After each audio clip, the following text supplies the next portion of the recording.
You have the answer to many of the problems that you face. I know there are times we get into challenges and we wonder how they can be resolved. When you have Jesus, you can do anything. You can overcome anything. My name is Karita Mbagara. I am the Deputy Bishop of Christ is the Answer Ministries. In the account that is given by John, where Jesus fed thousands in chapter 6 of John, Jesus had told the disciples to provide for the people that were following him. When they looked at the multitude, they saw a huge need, and they said they cannot be able to supply.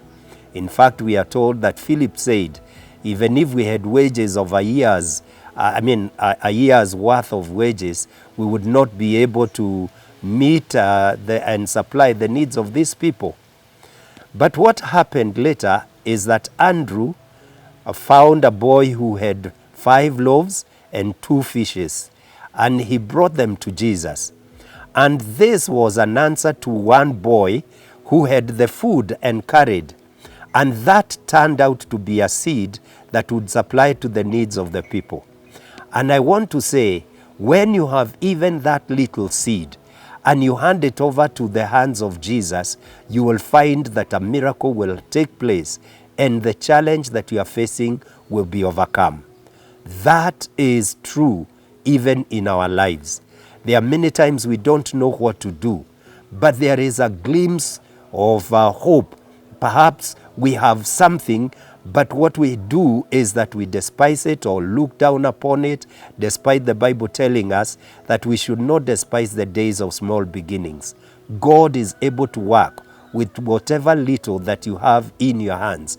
Just hand it over to him. Remember when God called Moses to go and deliver the people of Israel from Egypt, what he had in his hand was his stick, a shepherd's stick, and he was told to drop it, and it turned into a snake.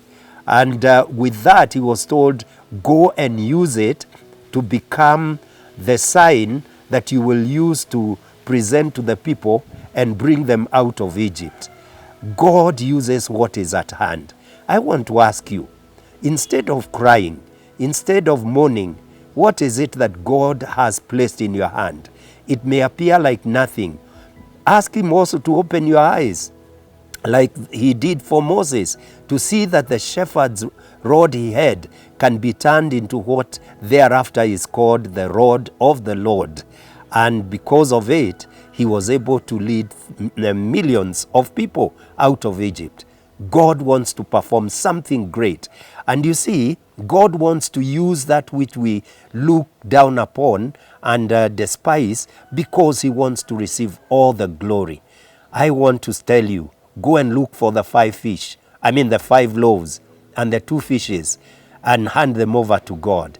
What is that rod that you're holding in your hand? Hand it over to Jesus. You will be surprised at the great things that he will do.